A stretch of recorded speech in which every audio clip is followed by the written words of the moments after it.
Welcome to the Zapruder Film Symposium, Is Seen Believing in the Death of JFK?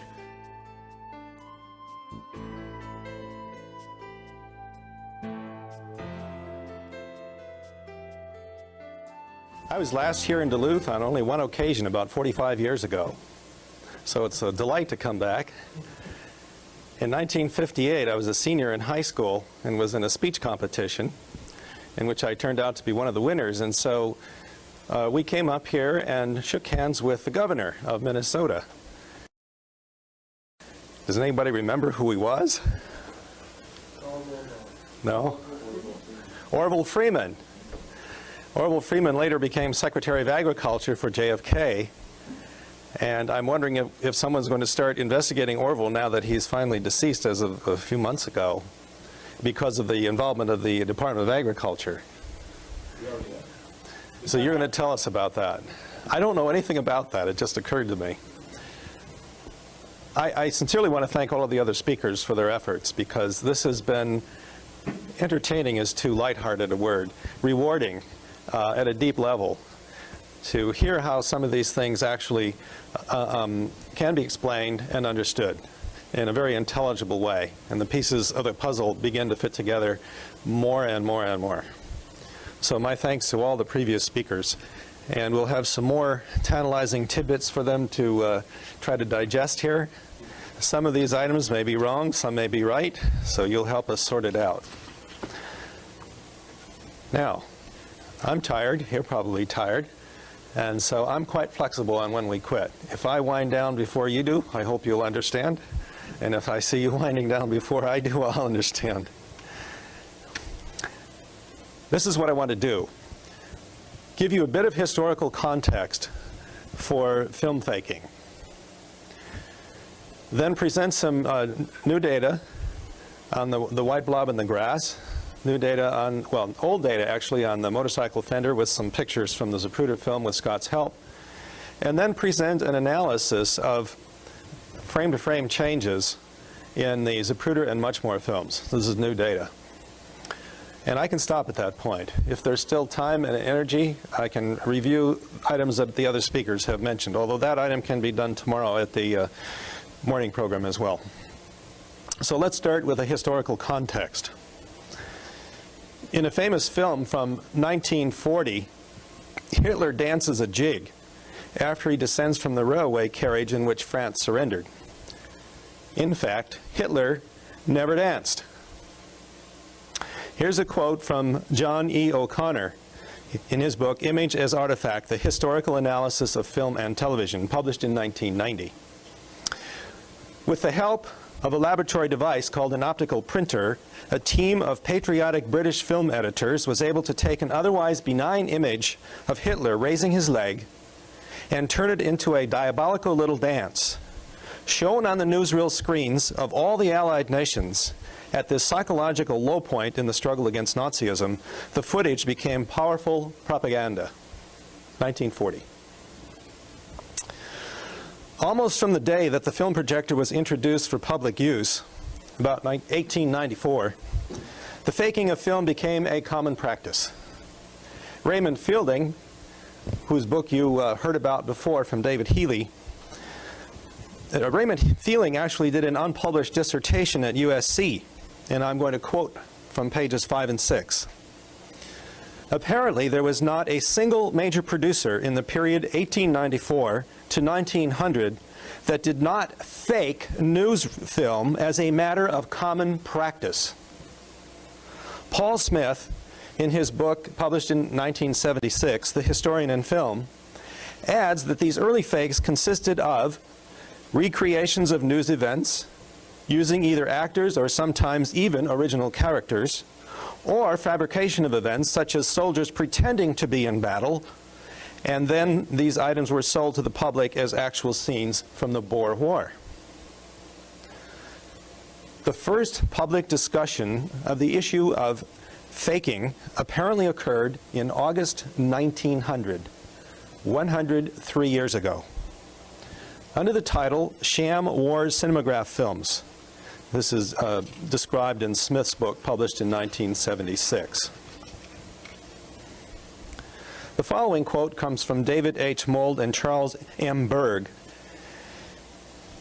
in an article entitled Fact and Fantasy in the Films of World War I from the journal Film and History. This is September 1984. Albert E. Smith and Stuart Blackton in New York and Edwin H. Ahmet at Waukegan near Chicago used tabletop seas, model ships, pinches of gunpowder, and cigar smoke to restage the Battle of Santiago Bay for the camera. Most of the scenes in F.L. Donohue's Campaign in Cuba were filmed on the New Jersey shore, where Thomas Edison enacted battle scenes from the Boer War. To Edison, such practices were evidence of enterprise. He claimed to have improved the occasions. This deception in the early news film carried over into the newsreel and to the magazine film, according to Smith. Tactics included mislabeled stock shots, stage scenes, and reenactments. Louis de Rochemont, who made The March of Time, did not even try to disguise this. While A. William Bluhm wrote in Documentary in American Television, quote, "What mattered was not whether pictorial journalism displayed the facts, but whether, within the conscience of the reporter, it faithfully reflected the facts," end quote. Smith adds that occasionally the filmmaker purposely distorted the sequence of time in order to impose his meaning on events, such as in Emile de Antonio's Point of Order, which include kinescopes of the Army McCarthy hearings. Well, I grew up in Wisconsin, so I remember watching the Army McCarthy hearings live on television. Rachel, I think you were too young. Murrow and co-producer Fred Friendly destroyed MacArthur's credibility by selecting archival footage that showed the senator contradicting himself. In the program, Murrow directly attacked McCarthy. Because it was based on real evidence, the program drew great attention, but it was effective also because it employed dramatic structure. For example, scenes of McCarthy answering himself, unflattering images of the senator, clever editing, a visual comparison of McCarthy to George Washington, and tight logical argument. Paradoxically, a significant percentage of the audience concluded, as McCarthy intimated, that Murrow was a communist. Astonishingly, Smith, in 1976, claimed the following, quote, "It is nevertheless certain that at least 2/3 of the films surviving in the archives today were anything but visual records," unquote. He adds, quote, "A great majority of the producers gave up almost at once any attempt at treating the camera as a recording machine," unquote. In fact, newsreel tricks were so common that MGM even made a screwball comedy, Too Hot to Handle, about the same practice in 1938, starring Clark Gable and Myrna Loy. While none of this is proof of Zapruder film alteration, it does describe an enabling climate of opinion, i.e. the movie reel, was not required to be real, that is, actual. And this entered cinematography from the very beginning and included many famous and powerful men. This climate of opinion, as well as actual practice, might well have facilitated similar alteration and editing of the Zapruder film. It also raises the beguiling question of whether the same editors, especially during the paranoid climate of the Cold War, had prior or subsequent experience with such editing of the news. With the recent revelations about Operation Northwoods, and I guess that's where we are, aren't we, in the Northwoods?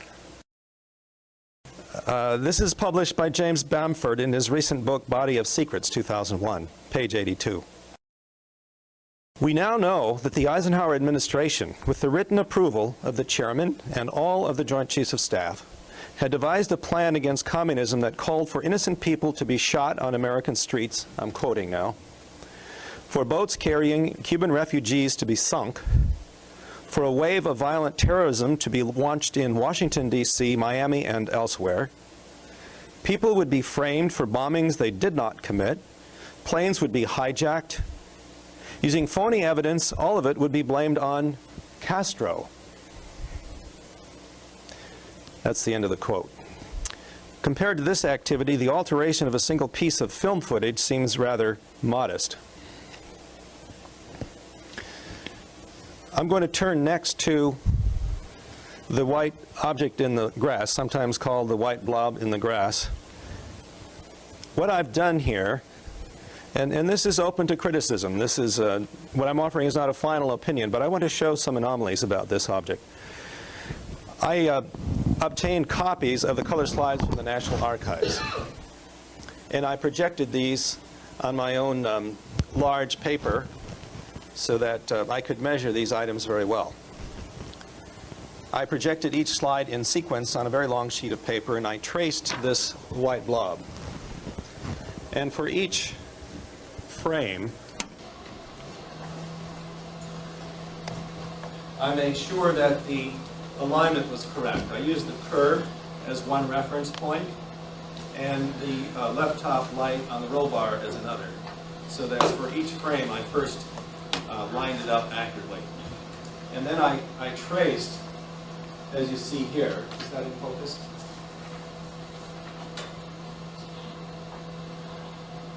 Good. I traced the blob according to its location, size, and position. And this is only the first set of 3. So this moves across the field of view, as you saw earlier today. And what I also did for comparison was for each frame, I traced the size and shape of the light on the left side of the roll bar, so you can compare its shape and size. Of course, I moved the location in that case. That is, this light is not always below the blob. I purposely placed it below so you can easily compare it. Now, the first thing to do, of course, would be to measure the distance from the center of this blob to the curve, because the curve presumably is fixed in space, and presumably the white blob is also fixed in space.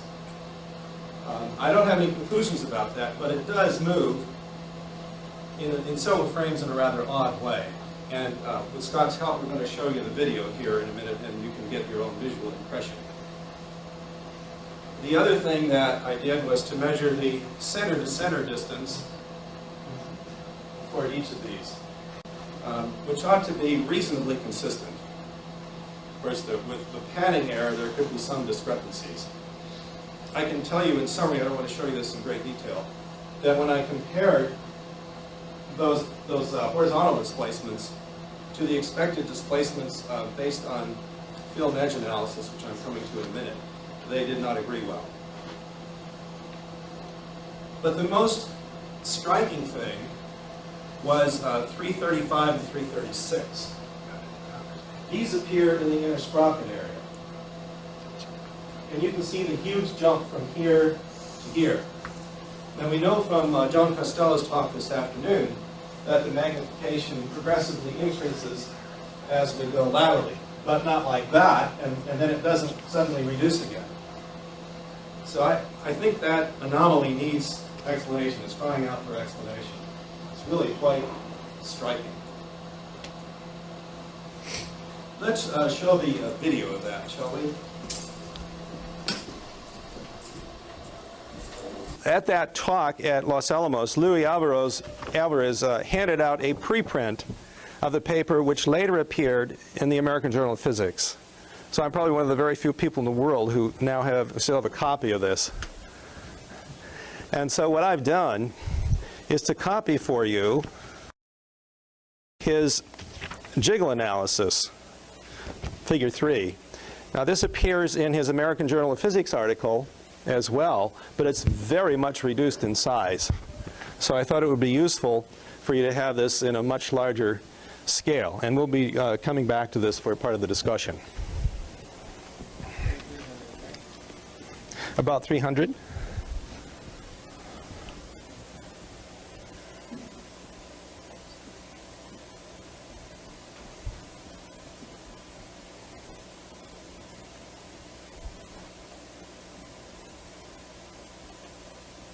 Okay, watch the white blob. Well, I think we're a little too far ahead here now. Yeah, we'll back it up to about 300.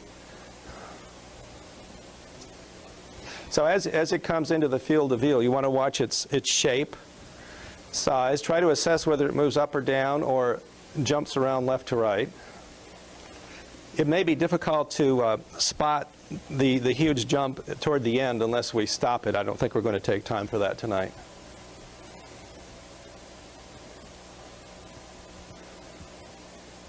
This is from the MPI disk.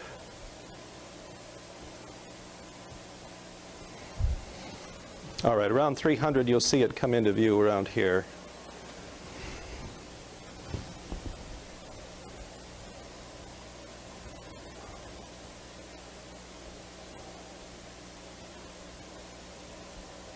There it is.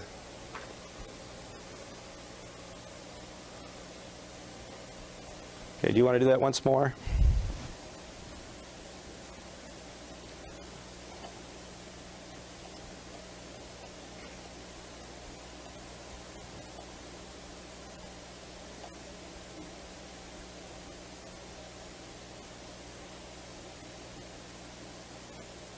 I think that's enough.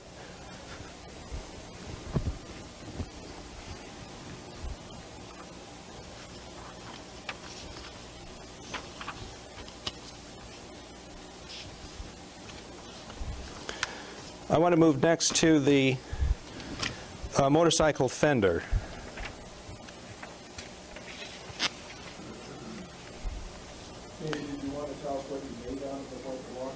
Well, the main point I want to make tonight is that huge jump toward the end. There's nothing we've heard today, nothing I know, that can explain that huge. It's a monstrous jump, almost 4 or 5 times any other jump.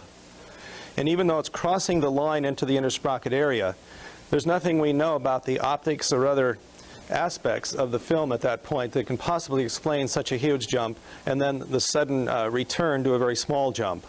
In fact, the last step of all is much smaller than almost all the other ones. So what is your inference that this Well, the white blob is almost certainly genuine because it appears in both in number 5, as I think Jack White told me. It appears to be the backing sheet off of one of Right. Borman's Polaroids. So I think the object itself is authentic. The question is whether it was moved around for some other purpose here. And I don't want to be dogmatic about that, but I am very puzzled especially by the last portion of that. That just doesn't make sense. And so basically I'm wondering if in the intersprocket area somehow the editing was wrong, especially in that part. I want to next show you the motorcycle fender, which starts at Z312. Now, this is a ghost image, of which you've heard much today. But I want to show you this first, to show you its erratic movement, and then show you another portion of the film where another motorcycle fender is not erratic at all. So we'll try to find 312.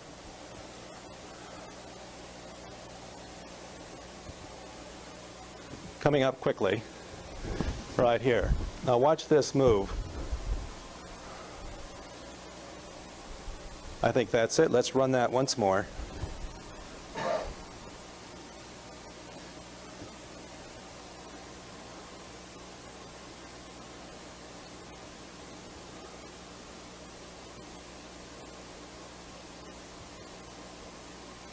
All right, so I'm questioning about why that is moving around in such an apparently erratic fashion. Let's show you a control sequence from about 225 on. It's not the same motorcycle because I couldn't locate that one at that frame. About 225. No, I liked a little bit of a close-up. Yeah, we're going to follow this motorcycle fender.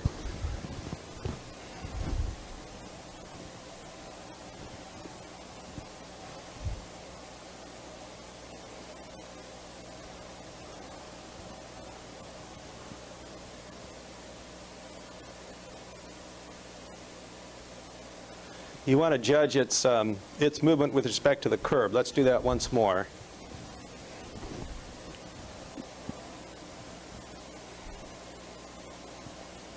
I measured these too, by the way, in both sets. The changes on this last one, the control sequence, are all monotonic. That is, if you do a graph, the changes would all be in the same direction, every single frame-to-frame displacement. Whereas in the other one, they jump around a great deal. Now, that's probably enough. So I'm still impressed by those anomalies in that motorcycle fender. And again, it's occurring in the intersprocket area, so the question I'm raising is the same question. Did something happen here in the intersprocket area in the process of editing that caused this bizarre behavior where it was possibly deemed less important to be accurate in positioning the individual frames?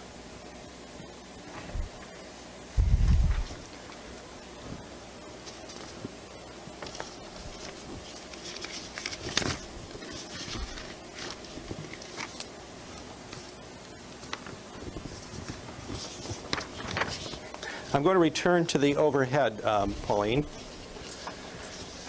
Here's what I want to show you next. I'm going to use Alvarez's preprint again, because he also diagrammed this, as he calls it, streak in the grass. It's the same item that we've been calling the white object or the blob. And you can see the erratic behavior that Alvarez himself outlined for this object.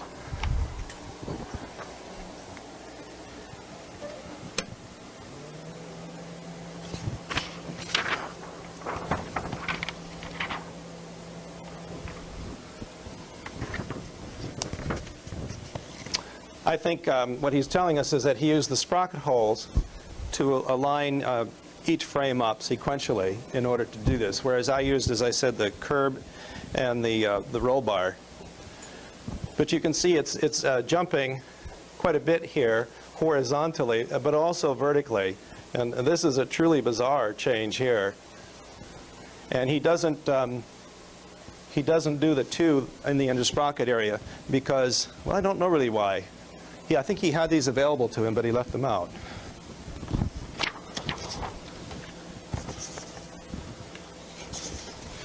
And here is the actual data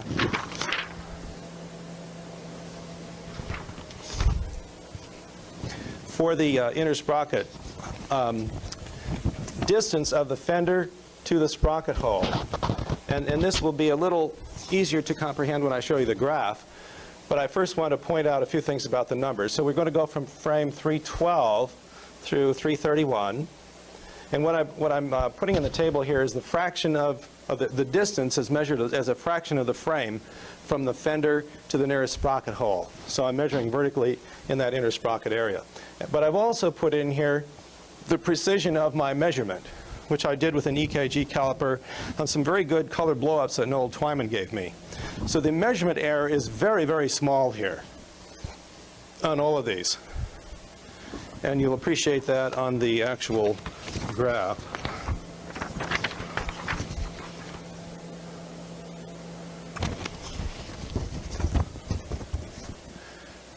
So this looks unremarkable here. We seem to be following a very straight path. And this frame 317 was missing in the archives collection, and I think it's still missing. It's been missing for decades. So I didn't have that one, and I haven't tried to fill it in. And then we have rather unpredictable behavior here. And the other point I want to emphasize again is that the error bars here are too small to show. That is, these errors are not much larger than the center of the X. I mean, they're really small.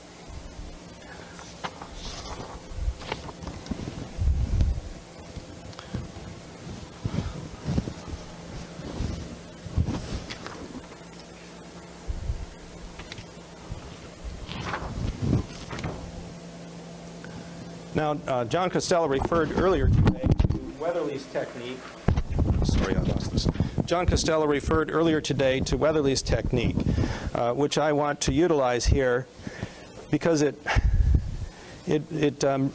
leads to some rather startling results, really unexpected results. And I'd certainly welcome critiques from John and Jack on all of this, or anyone else here too.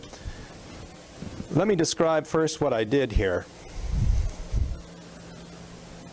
And Weatherly described this in one of Livingston's books. If you take two adjacent Zapruder frames, you can determine exactly, well, pretty precisely anyway, where the camera was pointing from one frame to the other by exactly how each image is framed. For example, if the limousine is farther from the frame edge in a second frame compared to a first one, what does that tell us about how Zapruder was panning? So the limousine in, say, the second frame is this far from the frame edge, but in the preceding frame it's only this far. So it tells us that Zapruder moved his camera too far to the right in that interval. He moved his camera too fast to the right, so he got ahead of the limo. And so that's why the image is different in the two. So what I did was examine all the frames in the Warren Commission in that fashion. And I plotted the displacement here. What I actually used were photocopies directly from the Warren Commission volumes. And you see I plotted it here against Z-frame, and the displacement here. I'll describe this in a second. But as we enter here at 171, there's a slow downward trend, and that's partly, I think, because of perspective, and also partly because well, it's mainly perspective. The limo is moving in the frame, and so you'd expect to have changes that way. But here's what's striking. And I didn't know that these would show up. I had no idea. But we see these two large displacement peaks. What Alvarez did in his data was actually take the difference in the displacements from frame to frame. He measured how far it changed from one frame to the next. And that's what I've done up here. So this is the change in displacement from one frame to the next. And you'll see when I did that, it looks like we've got 4 separate peaks. And what's striking about that is that the separation of the arrows I put up there on purpose as being equally spaced. That is, the time interval between here and here, here and here, here and here is exactly the same. The other striking thing is the actual size of the time interval. It's very close to 5 frames. That's exactly the response time in the jitter cycle that Alvarez found in his own paper using a blur analysis. In the blur analysis, Alvarez focused on the image. He didn't look at the total frame-to-frame change. He only looked at the blurring within each frame, and then he measured the change in the blur from one frame to the next. So basically, this technique uses a whole cycle of 1/18 of a second, whereas Alvarez used just the portion of the camera cycle where the shutter is open.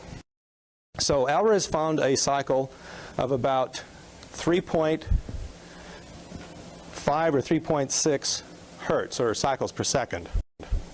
That is, the camera was shaking back and forth like this. And I found, sort of blindly, without knowing where this was going to go, almost exactly the same cycle time as Alvarez had found using this technique. Now, here's the other thing that's kind of interesting.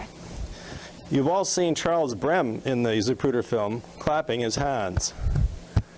Alvarez also analyzed this closely. Does anybody remember what cycle time was found for the hand clapping?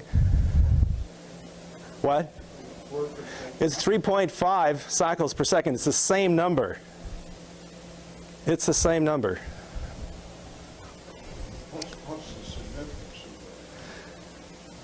of I think that, well, Alvarez actually makes this point in his paper. Alvarez had a patent on camera stabilization, which he developed after the assassination, not necessarily triggered by it, but sometime not too long after that, so that the camera could take those kind of oscillations out.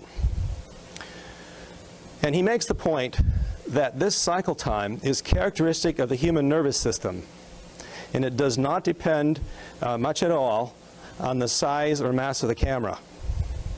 So what we're seeing here is something that might characterize you or me, and pretty certainly characterize Zapruder. And interestingly enough, characterized Charles Brem's hand clapping. So it raises the question of whether that hand clapping frequency is also somehow intimately related to the natural involuntary jiggling motion that we see in Zapruder's camera. Maybe a natural, comfortable cycle at which the nervous system oscillates. Are you citing then the clapping as an indicia of authenticity? Yes, at this point. At this point, yes. At this point in our lecture, or at this point on the film? At this point on the film, yes. We're going to go on to the next frames, where some other things happen. All right, so this stops at at the missing frames, as you can see here. These are the famous missing frames. So the graph stops here, and on the next one, we'll continue. I'll just interject something that Alfred points out. That he doesn't, Brem, to be clapping like this, is unaware that he's going to shoot. Correct. Brem is doing this quite innocently. Right. Yes. Frames 215 through 255. And again, you see the slow downward trend in the displacement. And by taking the differences in displacement again, we can get rid of that effect and just look for inbuilt or natural peaks. These are not as clear-cut as on the previous set of data that I showed you. But they do seem, again, these are equal intervals, they do seem to suggest peaks in here. And you'll notice that that's a very interesting time frame in the Zapruder film, starting around 220. I should have emphasized where the peaks were in the last one, too. That was very important. Let me return to that. And then we'll come back here. Where are these peaks? Where do they begin? This one's shortly after 190, and this one is shortly before 190. Does that strike a bell with anyone? It should, because the Willis photo was taken around this point, 190. And even the House Select Committee on Assassinations concluded that there was probably a shot fired at that time, and that was based on Willis's testimony and their photogrammetric analysis of objects in Willis's film. Willis is at 202. Is he at 202? Precisely. That's when the line of sight. The request for the line of sight is 202. Oh, okay. That's a good point. Yeah, thank you. I think what the House Committee did was put in a displacement time interval, indicating that it took him a while to react to the shot. Because Willis is saying, when I heard the shot, then I depressed my finger. And so they backed up in time to try to determine when this event actually happened. It's very close to this.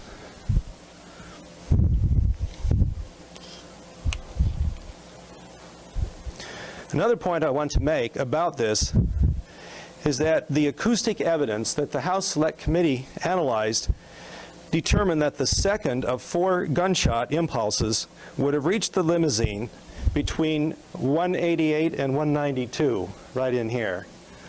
So we have another very interesting connection here.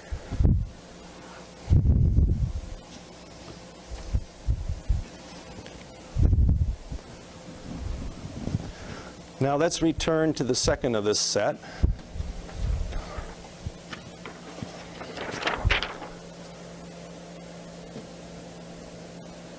Frames 215 to 260. The evidence for peaks here is not as strong as at 190. Here, here, here. Again, the equal intervals. And it's almost buried in the noise. And I won't swear that this is real. This probably would require something like a Fourier analysis or error analysis, or both, to determine what the frequency is and whether this is a real event.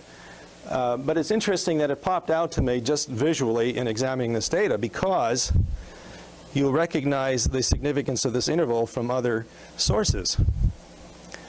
Alvarez found that there was a peak beginning at 220, and he found a second peak at about 225. So that's right in that same interval. And those of you who are familiar with this case know that there's always been a lot of discussion about a possible shot just during this time interval. I don't know that we can make a strong case for anything else on here. I've pretty much ignored this period. It didn't seem to be very compelling. And interestingly enough, Alvarez also ignored something, well, actually farther down here, because he didn't think it was very compelling either. And I don't think it's worth further discussion. So we'll go on to the last set of frames.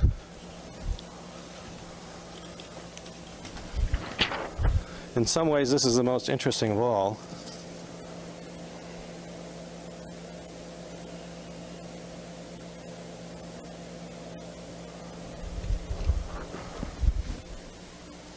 From 285 to 330. Now, if you've been watching closely, you'll see that I've skipped a few frames in here before 285, because I didn't have room while I was graphing this on the airplane, and because it was a boring area.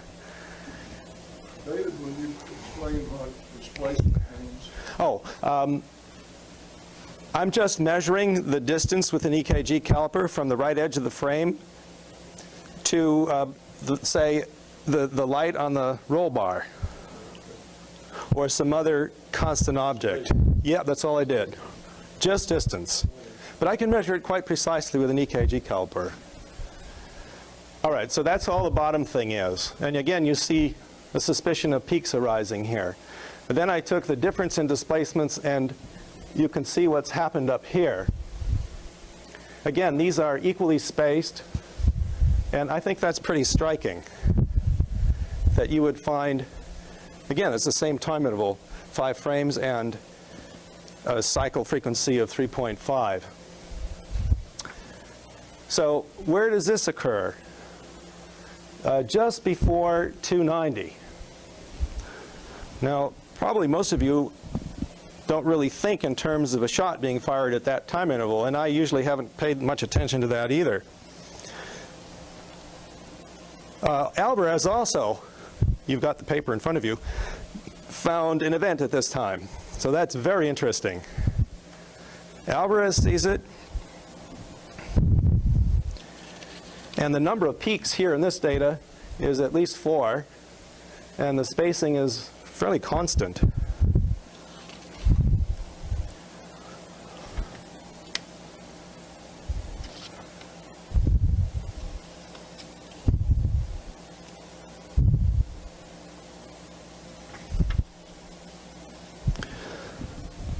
Now, Alvarez suggested, or tried to explain this away by saying that a siren had sounded at this time.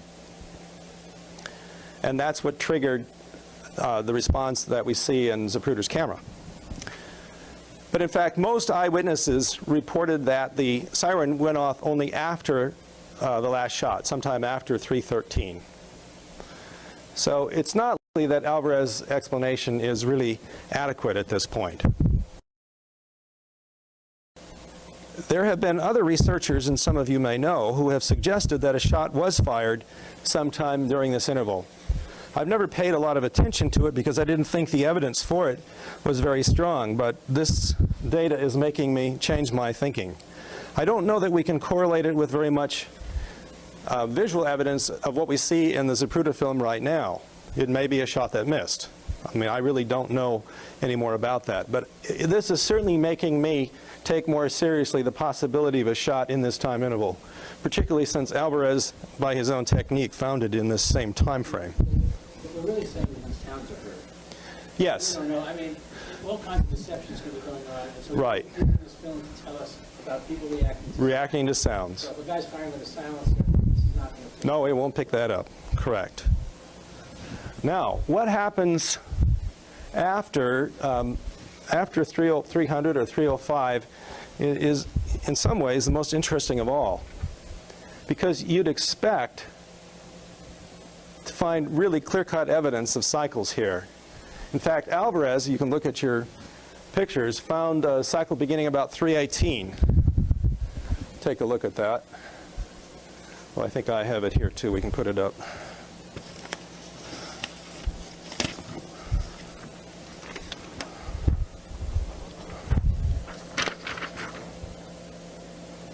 Let's just review what he did here before we get too detailed. He suggested a first shot around here, and he's taking into account the delay here in the process. But you notice that his jiggles occur where I described jiggles as well. And this is presumably related. He doesn't make that really clear. And then another set, not as dramatic, around 220, and that's what I found too. Another set there, but again, not as dramatic as the first one. And then he has this event here, which I've emphasized. And this last one, probably beginning to be seen in the Zapruder film as increased blur at 318. Presumably that reflects the headshot at 313. And Alvarez thinks that this is all part of the same train of jiggles. Now, that's not what I saw here.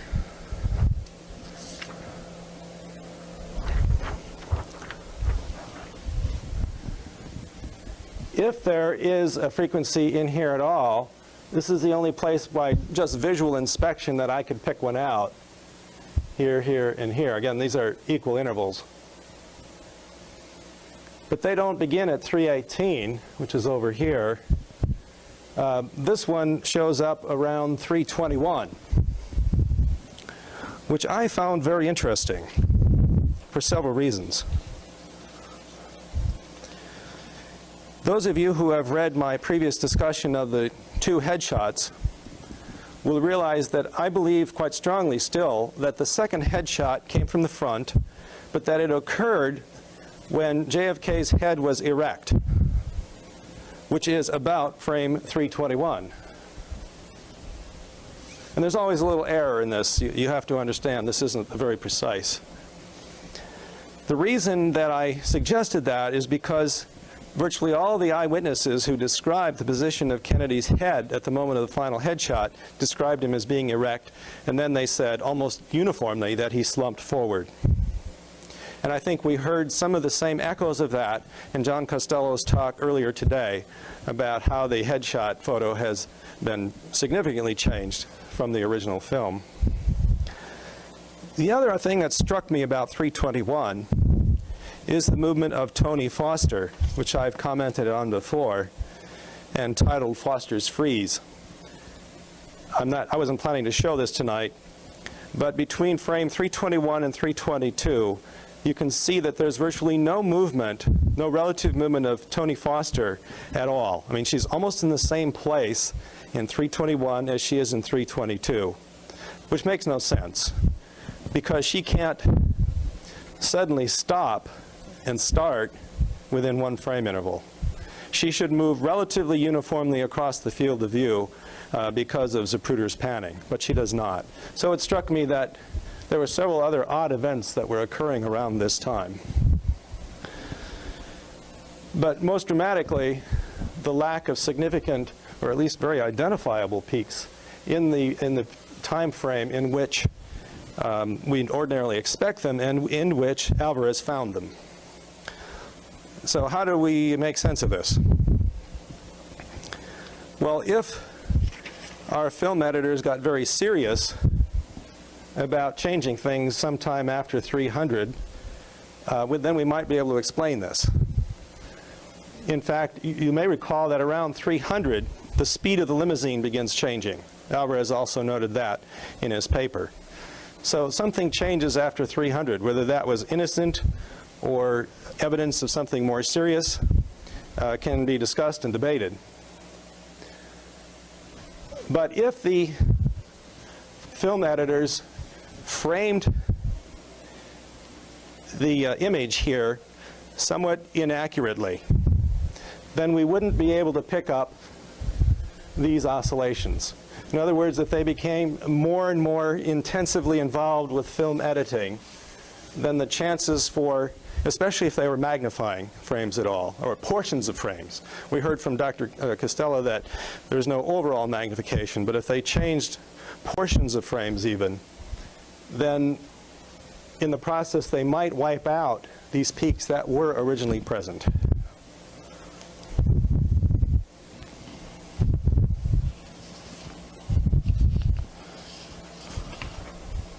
Well, I took this one step further.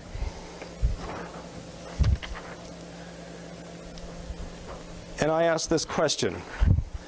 If we compare the results that Alvarez got with the blur analysis to the analysis that I did, we can ask, are the displacements in the same direction by the two techniques, and are they about the same size? And this picture is designed to compare them. Displacements in Alvarez's graph to the right here are actually tracking motions to the left. It's just the opposite.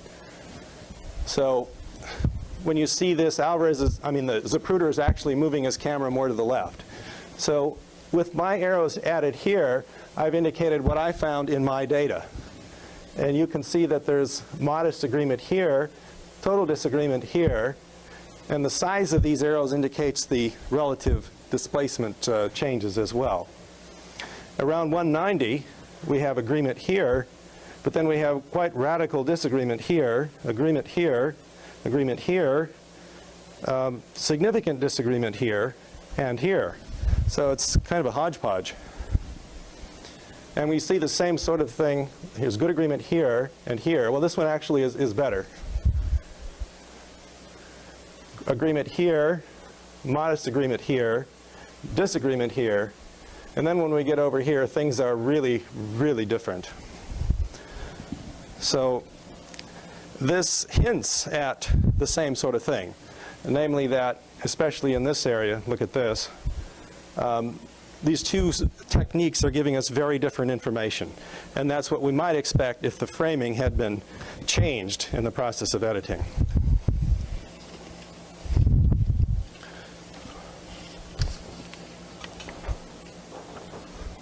Now, David Lifton was good enough to give me much more material. So the question is, what would happen if you analyzed the much more film in the same way? I made slides first from a reel that he gave me, and then 3x5 color prints, which I have here actually in case anybody wants to look at them. So what I'm showing here from the much more is simply the displacement. And I didn't even calculate the change in displacement here because it looked so boring. I didn't think it would show very much. Maybe you'd get something here, but it's really 2 data points and not a whole lot else. Now that's a little surprising. What's different about much more from Zapruder? Was she deaf? Does anyone know? If she were deaf, then she wouldn't be responding like this. I have no idea. Were the sounds different at Muchmore's location from Zapruder's location? Well, probably they were. Or maybe did Muchmore did she anchor her camera against something solid? Presumably she was shooting through the peristyle. But I don't know how close she was to a wall or some other solid object. If she anchored the camera in some way, that would probably damp out any jitter. I don't know if she did that. Or is it possible that her central nervous system was a little different from Zapruder's? Well, I doubt that's going to be the whole explanation. But there's something rather odd about the blandness of this data. Now, when you look closely at Muchmore's film, you do see some other rather strange anomalies. And I think we're going to switch over to the slides now. And this is around 220, 225, where Alvarez and my data 2 also suggested a gunshot. Just to remind you of what was happening there, you can see Conley reacting. And this is the other really strong set of peaks around 290, where you can see Brem now in the background clapping. And really not a whole lot of other evidence, visual evidence in the slide here of a gunshot.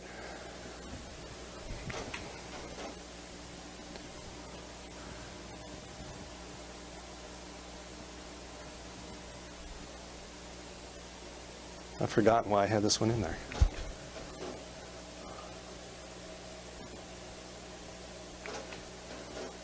Well, you can see the motion blurs here.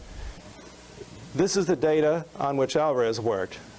The changes in blur from frame to frame. I see something I've never noticed before. Go ahead. The man, the figure in the upper right looks different than yeah. This one. What source is These are the archives photos, that? I don't remember copied straight ever from the seeing National that figure Archives. Running with a bent knee like that. It might be interesting to observe his changes in leg position from frame to frame, because I noticed earlier today that when the Willis girl was running, there was a change in every successive frame while she was running. And so we ought to see that here. I haven't looked for that. These are taken from the Muchmore film. These are, well, what I've done here is number the Muchmore frames so that they correlate with Zapruder frames. So when I say 272, that means the frame in Muchmore that corresponds to Zapruder 272. These are quite blurred, as you see, particularly this bottom one.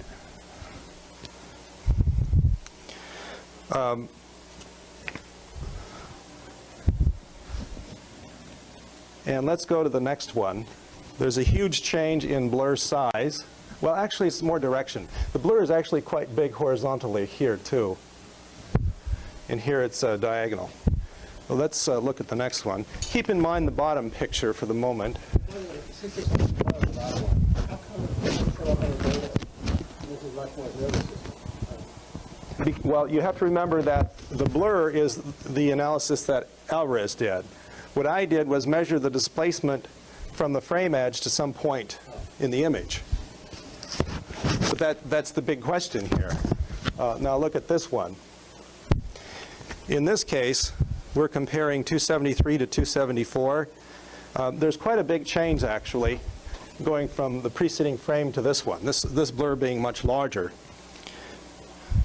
The change is about 5 millimeters in the prints that I used in the blur, even though the frame-to-frame displacement change is only about 0.4 of a millimeter. So we have a factor of 10-fold difference in the two techniques, which is very, very hard to explain. Again, it raises the specter of improper editing in the Muchmore film, improper centering. Now, we don't have sprocket holes here, as you see, so we don't have that information available. But we see similar effects from 278 to 279. You see the big differences between those two.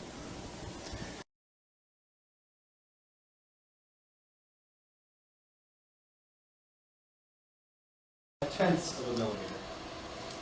So again, a real paradox. Why should they be so different? Between 296 and 297, we have changes in the frame-to-frame of 6 millimeters, and then in the next set, 5 millimeters, and the next one, 8 millimeters. These are big frame-to-frame changes. But the blur size changes by only 1 millimeter, 0, and half a millimeter, respectively. So we have a whole set of paradoxes here.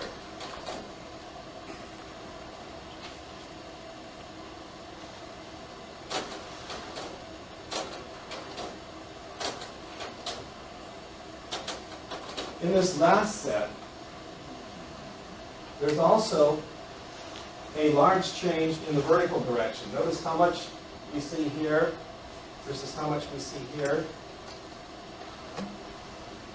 And that's also inconsistent because the change in the vertical blur is negligible. So even though the initial graph of the much more data looked pretty bland, boring, and uninteresting, when you look closely at the results from these two techniques, they're really radically different. David, that last one there looks like the bottom image is actually smaller. Well, that's a good point. I have checked that out on a lot of these. There is a little difference in magnification from image to image.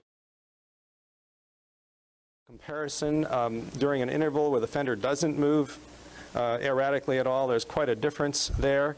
I find that very compelling. The white spot, mainly puzzling for the changes in the inner sprocket area, which we really shouldn't see and cannot be easily explained by optics or stretching of celluloid. The paradoxes of the much more film are frequent. On the other hand, on the positive side, what we found in this new analysis of the Zapruder film is pretty strong evidence for gunshot events at about 190, coincident with Alvarez and other data, and at 220, coincident with Alvarez and other data. And then surprisingly strong evidence for an event somewhere around 282 to 287, which Alvarez also found. And I think Roy Schaefer has also focused on that issue, although I haven't reviewed his work in preparation for this. In Assassination Science, pages 286 to 288, I have cited other evidence for shots during this same time interval of 282 to 287. In particular, see evidence items A and B if you want more details. So there is supporting evidence, even here, for another gunshot event. On the other hand, the absence of strong peaks immediately following 313 in my data, in contradiction to Alvarez, raises some troubling questions about film editing in my mind. We certainly would expect to see events occurring in this technique, just as Alvarez found them. On the other hand, the data suggests that there may be evidence of an event somewhat later, shortly later, beginning around 321, where some other odd things happen.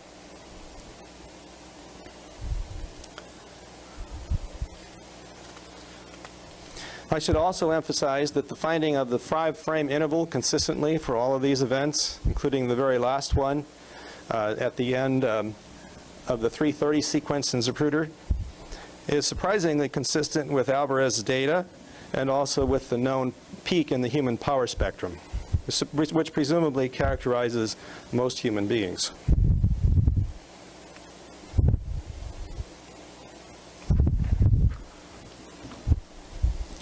One final comment about the data. Scott, let's go to show 302, 303 again.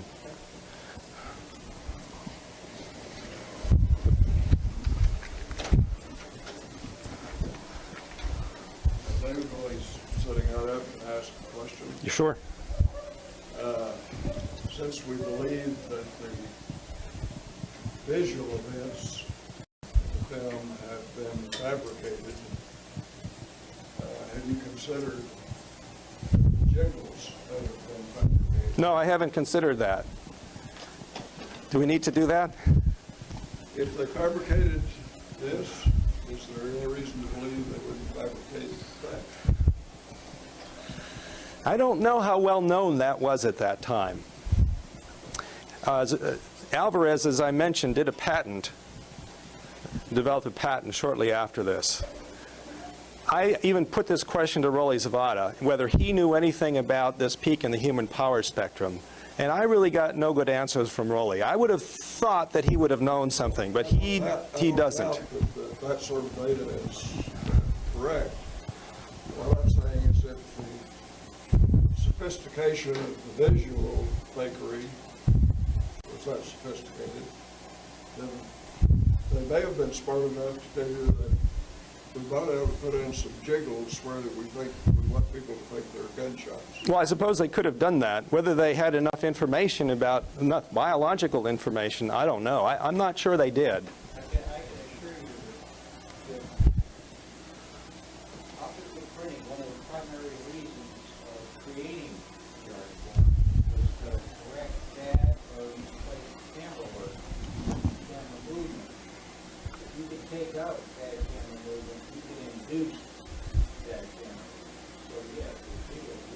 They were understood. I can do that today right now. Mm-hmm. Very simply. I can induce to Do you think they understood they recognized the typical peak in the human response? I get is compared your analysis to the human response. I don't know. I should. I know whatever they decided to do could be consistently done in a trackable form. Mm-hmm. They just repeat the same motions, just dials to them. I should also emphasize that we see this common frequency presumably only after sounds, abrupt sounds are heard. Between events, Zapruder tracks really quite well, and that's something that Alvarez recognizes also. And you saw on the Muchmore frame how relatively consistent she is. It really takes some kind of triggering impulse or noise to set this into motion. So it boils down to whether the fabricators of the film were aware of the need to Yeah. put that in. And okay for it. Yeah. Comment? If a cameraman was a particularly nervous person, would it, and it just showed a little bit, wasn't Well, steady hand? Yeah, someone with Parkinson's. All the way through, Yeah, you would notice that. right. Senile tremor. No, he wouldn't be shooting. David, it shouldn't have been too hard for them to actually take a couple of films down at the plaza and just sort of say, "Ooh," and see what happens. As someone- I have to admit that. Yeah, in view of your comments and David Healy's. So, Oh, by the way, in between. CBS did experiments using cameramen and gunshots to see if these events would happen, and they did. So that experiment's been done, and it turns out like this. Okay, if Scott's getting close, we're going to revisit Zapruder 302, 303, 304, which you've seen already today, because I want to make just a couple of final comments now in view of what we said. In frame 303, you're going to show 302 first, that's fine. In frame 303, the middle of this set of three, the background pedestrian, Tony Foster, looks quite sharp. You begin with 302, right.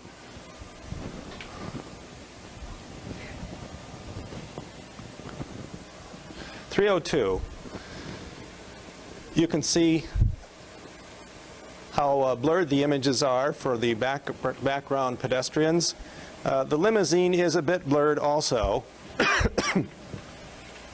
Sometimes I've found that looking at the trunk of the limousine gives us a little better idea of how clear the image is. But this is obviously very blurred. 303.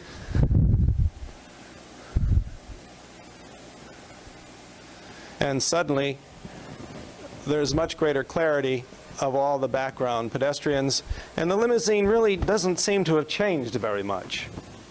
So that's striking in itself, but when I add another comment, it becomes even worse.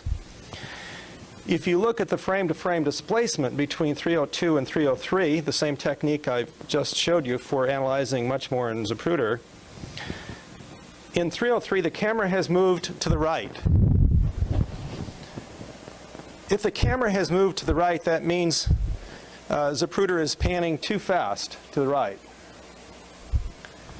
He's not keeping pace with the limousine. If that's what happened, then these background characters should be even more blurred because he's panning faster in this frame with respect to them than he was in the previous one. But what we see is the opposite. In 304, the last of this set of three, what we see is that the background pedestrians are blurred again, and the limousine really hasn't changed very much in clarity, no matter where you look. It's pretty much the same in all three. Now the camera is tracking slower than the limo by the frame-by-frame analysis, by looking where the camera was pointed. So if it's going slower than in 303, we would expect to see the background characters more clearly, because the camera is going slower with respect to them in this frame than in the preceding frame. But we see the opposite. So I'm still struck by this triplet here. I think this is rather difficult to understand. One final comment on the jiggles. You've heard today that the camera was open for about 50% of a cycle. So my question was, well, if you take the worst of these oscillations that I've shown you from my own data, how much would you expect or predict that the camera would move during the time that the shutter is closed, during one of these worst-case scenarios? I measured over a 5-frame cycle that the bottom to top displacement in my data was 8 millimeters. 8 millimeters change from top to bottom over 5 frames. That's the fastest this moved. Now, if you calculate how much displacement you would expect during that approximately half cycle that the camera is closed, it turns out to be only about 2/3 of a millimeter. So if you ask in this set of 3 frames here, can you explain these changes by what happens during the time that the shutter is closed? Well, will 2/3 of a millimeter explain it? And the answer is clearly no. It's just not enough.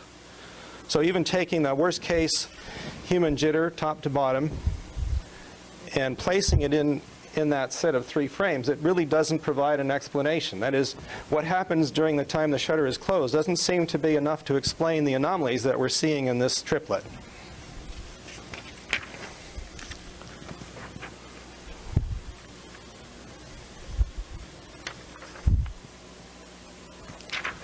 That concludes my presentation on this part of the talk, and I'm quite content to stop here, and we can pick up on any other comments from the day's events tomorrow if you like to do that, and we can field questions at this point and turn in at a civilized hour or whatever our moderator wishes to do. Is he here? Questions from the audience, David? Yeah. I have a question. I don't want this to be a trick question, so I'll just reveal my agenda. You talk about a number of people saying that the president's body, in response to the fatal shot, moved forward. And you Yes. said, I think you cited you will recall that or something. Yeah, it's documented extensively in assassination science. Even if you do it from memory right now. Mm-hmm. Because I remember very clearly that Charles Graham, he's a special case and a very important one, because he's in Dallas County Jail right away because it was backward. Would you not agree, unless you can produce evidence to the contrary, that just about every single person that you cite on that list comes from the Secret Service? The Secret Service is very heavily in that list, but not exclusively. Who else is there besides Graham and the Secret Service? Well, I haven't looked at that data for a long time, but it would be easy to open assassination science and just look at that list. I would just want to say that, and I'll get to this tomorrow, but I mean, I just don't take seriously any step made by any Secret Service agent on a follow-up problem. You're talking about the agency that can strip out the body. You're talking about the guys who are in my worldview anyway are the bad guys. Yeah. So when they sit down and write reports and talk about the head moving forward or the body moving forward, and we're talking about old film edits, you might die. I mean, and there's 2 Secret Service agents in particular who are up to their necks in this. Mm-hmm. One gives us the head wound, that's George Hickey, and the other gives us the shoulder wound, that's Glenn Bennett. And to cite their reports as evidence of the head moving forward, I just want to caution you that I just would red flag that big time. But we might. Don't you think, David, though, there's an exception to your skepticism, which is statements contrary to interest? In other words, if you presume, as I presume, that the Secret Service set him up, and we have over 15 indications that that was the case, if they are saying things that actually indicates they set him up, or that there was a conspiracy, or that there were shooters around Dealey Plaza and so forth, that ought to be given credence. Yeah. Well, yeah, statements against interest, but the fact that the body moved forward are not statements against interest. They're totally pro-scenario, right? I mean, body moving forward, pro-scenario. So you show me we have a principle where you actually can select among their testimony, see which might be given. The verb is also important, though. They said he slumped forward. It wasn't a dramatic event. They almost all, uniformly, Secret Service and non-Secret Service people chose that same verb. Well, that slumped. makes it even worse. It reminds me of the movie Z, where at the end, they all use the same word, and the screenwriter makes a big point of the fact that it's contrived. So, I mean, we have a very serious kind of quasi-epistemological problem here of people using language that's similar. And by the way, I don't think that they're film editors, so the word is out right away, they went forward, and this is, by the way, carried on the AP and carried on the UPI. And as far as I'm concerned, the journalist there is the person who took down Charles Brennan's words right away and put them in the Dallas Times Herald that night. And he's slumping, he's thrown to the rear, and that's how he knows the shot came through the front, because I read it's right there on the page, front page of the paper. Yeah. Yeah, have you bounced this off of any of the people on the other side just to get? Oh, no, I just did this on the plane on the way over. Oh, okay. That's why I'm showing you overheads. Okay. I guess one other thing, there's a few examples on film of people getting shot in the head. They're kind of grotesque. Right. Kind of like the one fellow that was shot for being whatever he was doing in Vietnam, and a few others. And what I've seen, and David Lipton's comment, when people get shot in the head, even at close range, they drop like a rock. They don't move one way or the other. And Of course, Jackson, an unusual case because he was bound by this brace that he wore, that he was strapped into, and it made him incapable of the kinds of motions that one might ordinarily display and try to evade. The wounds, he knew he was under it, at least at the moment when he was hit in the throat, and possibly in the back. Yeah. I've been reading, I forget where I read it at, but the momentum that a steel jacket or a copper jacketed bullet would impart on a stationary object like your head is only for a split second, and it's gone. The impetus to move your head, just because it's moving so fast, and it doesn't really explode in flight as it's transiting the head, whereas mushrooming bullet, I think this was on one of the men who killed Kennedy series.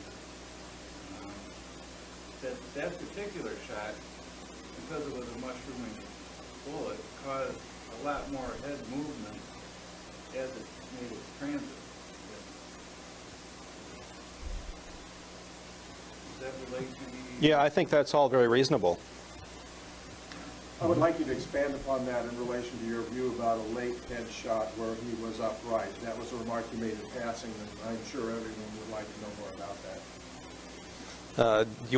Can you try to define the question a Just little your more? interpretation of when the head shot with the frangible bullet actually occurred. Oh, okay. Later on, closer to the steps and so forth. These details are spelled out in that same article in Assassination Science for anybody who wants to look at it in more detail. But I've been impressed all the time by the pathologist's insistence that they found evidence for a posterior head shot near the external occipital protuberance, based on what they found on the skull, the beveling, but also based on a through-and-through hole in the scalp, which exactly matched that site on the skull. And they've also, through the years, all three of them been very consistent about that. So for me, that's the most powerful evidence that there was a shot to the back of the head. And I think that John Costello alluded to that today, too. We seem to be very, very much in agreement on that issue. I've also made the point, and it's a speculation, it's not something we've proven by experiment, that I find it a little hard to believe that the spray of blood that we see in 313 can be the result of a single shot to the back of the head. Whereas if there was a second shot, presumably from the front, a short time later, a lot of bleeding could have occurred in that time interval, leading to a pooling of a great deal of blood in the brain, so that when the frontal shot did come along, there was a lot of blood that could become splashing out. Would you not say, however, David, that in light of David Healy's and John Costello's analyses, that it's more suggestive that the blood spray was not a bona fide phenomenon, but rather was an added element of... Thank you. That leads to the next point. In Alvarez's article, there are individual frames, and probably none of you have seen these. You're welcome to look at these, of Alvarez shooting of a melon done with Paul Hoke. This camera was running at 24 frames per second, a little faster than, well, presumably what Zapruder's camera was. But if you look in here, you can see very clear evidence of melon exploding in the air for 5 frames. In fact, for me personally, this was a revelation when I realized that it hung in the air 5 frames here, roughly 4 frames converted to Zapruder film speed. I said, well, that doesn't make any sense. Why does it disappear so quickly in Zapruder film? And I could never get around that. For me, that was one of the very first, most powerful pieces of evidence that the Zapruder film had been altered. And you heard the same comments earlier today from John Costella. And furthermore, Paul Hoke was good enough to actually send me the original film of this event. So I've had a chance to examine that as well. Incidentally, David, in relation to your views about the shot to the back of the head and the evidence for that, if that had been with a high-velocity bullet, it would, with high probability, have brought about something like that massive removal shown in the anterior-posterior X-ray, which, of course, we don't see on the corpse. Well, the Warren Commission did that, of course, and they showed huge masses of bone and tissue missing right here in the front.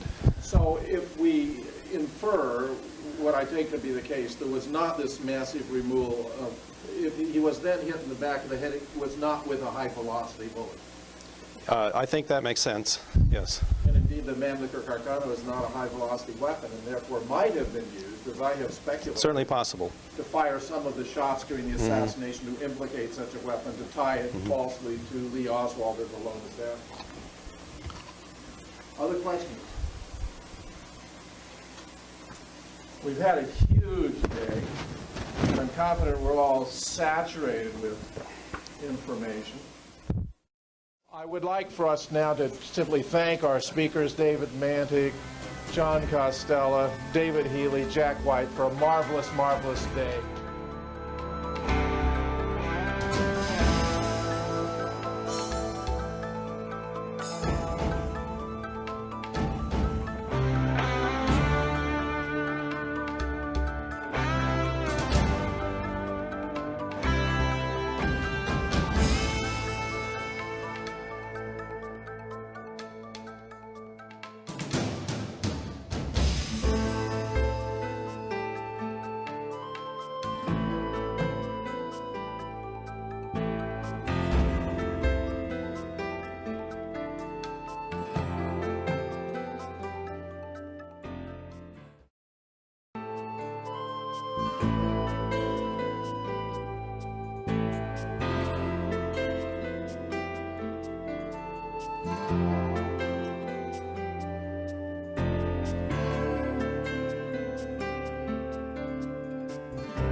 Welcome to the Zapruder Film Symposium, Is Seeing Believing in the Death of JFK? The first and foremost question that arises has to do with the nature of the film itself, in particular, which film is the Zapruder film? That may sound surprising, but I'm going to discuss with you 4 different versions of the film. One obtained by David Lifton from Harold Weisberg, his Research JFK video. Another, the Macmillan Visual Investigation CD version of the assassination film. Another, Robert Grodin's version of the film, which he presents as a pristine version that includes frames missing from the others. And finally, the MPI digital version, image of an assassination, which includes a sprocket area that you will not see on the other images. So we begin with the Lifton version. Jim, can you say it does not come from Weisberg, it comes from Mo Weitzman. Mo Weitzman. Thanks, David.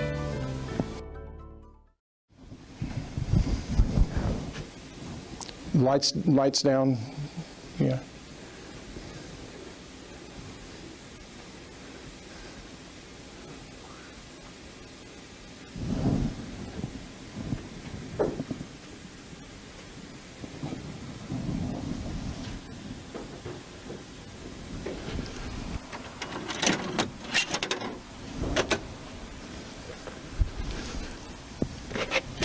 The second, this is the Grodin pristine version.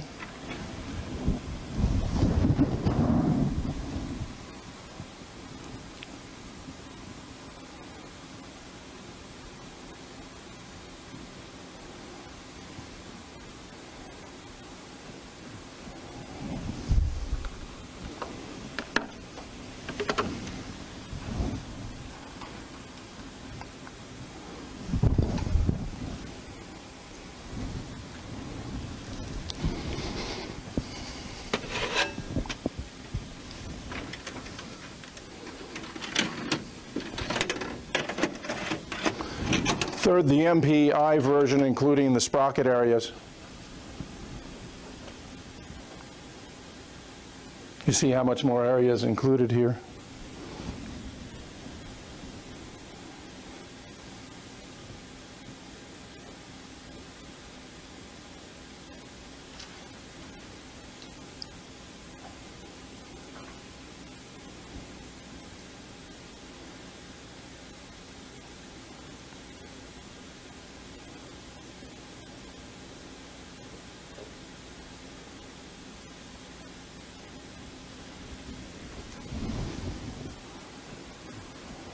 I had the capable technical assistance of Scott Litterer, my son-in-law, in reviewing these films together, and we made a number of observations which are captured here.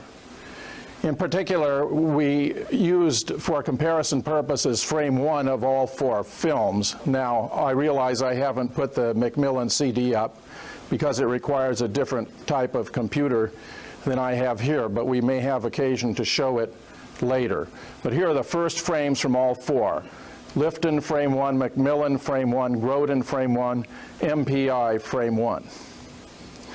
We did a comparison of the area, how much information is contained in each of these frames successively, and found that the Lifton frame contains less than the Macmillan, which contains less than the Grodin, which contains less than the MPI frame. Here's a way in which they have been imposed upon one another for the sake of comparison. A mathematical analysis by counting pixels indicates that if we take the MPI, the largest, as 100%, then the Grodin frame has 73.9, about 75% of the information contained in MPI. Macmillan has approximately 70% of the information contained on the MPI, and the Lifton approximately 55% of the information contained on the MPI. What that suggests, of course, is that the MPI is the most valuable resource for research purposes. However, it turns out that there are several flaws, glitches, or omissions in the MPI compared to the others. For example, it is missing frames 155 and 156. So here you see the Macmillan 153, 154, and then the corresponding Grodin frames for missing 155 and 156 taken from his pristine version. In addition, of course, the well-known splice at 207 through 210, actually the MPI version is missing frames 208 through 211. So here, by introducing the missing Grodin frames, we're able to, in effect, complete that gap, fill it in. Plus, frames 331 and 332 are inexplicably reversed on the MPI Macmillan. So the top sequence, 330, 332, 331, is the actual way it runs on the Macmillan CD versus the correct order, which we've resequenced here, 330, 331, 332. In addition, unnoted is a frame missing between 340 and 341 on Macmillan. If you take a look, compare it with Grodin, you find there's a frame which we identify here as 341, which does not appear to show up on the MPI version, but rather goes directly from 340 to 341, omitting it. One way of observing the difference here is the position of this man's feet as he runs forward are not in the same position. In addition, there's a missing frame between 348 and 349. Which, when we now start adding numbers to the count, means the proper frame should be numbered 350, which does not show up in the MPI version. One way to identify the difference in these frames is noticing how much of the rear wheel can be seen in comparison to their frames 348 and 349. Then there's an additional missing frame, namely the final frame of the video, frame 486, which is completely missing from the MPI video. And here again you can observe the position of the branches in the Grodin frame 486. So what I want now to do is to show you the combined effect of integrating these frames with the MPI.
Now, we've kept the preceding and following frame from Grodin for the purpose of comparison, so you could verify for yourself that, in fact, it's introduced at the proper location in the sequence.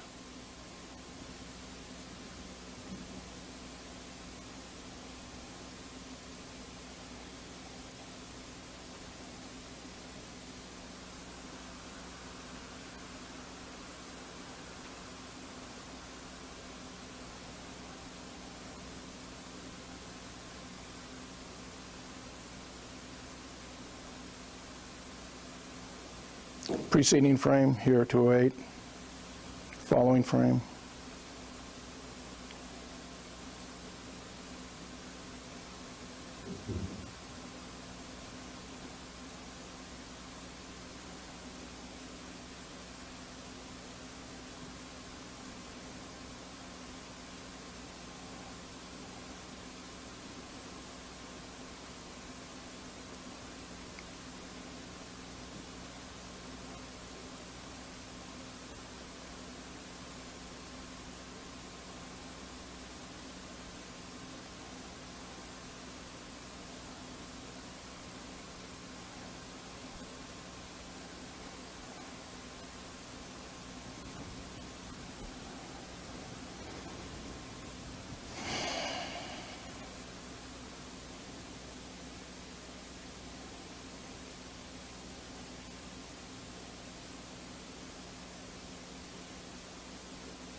For a total of 486 frames.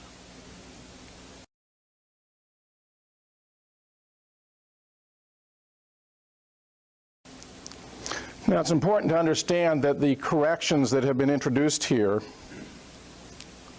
are not the sort of issue that is at stake when we discuss whether or not the film has been subjected to editing, alteration, or fabrication.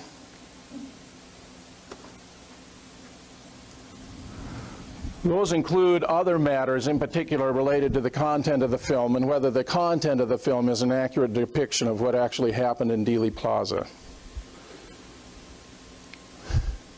Now, Jack, in his presentation, will emphasize the theme that the film must be studied in context, and I believe he is completely correct. So what I want to do is to provide a few orienting considerations here about where Zapruder was located and other aspects of the case that contribute to our understanding of why there's every reason to presume, if you understand the nature of the evidence in this case, to presume that the film had to have been edited. And the objective of the editing was very simple.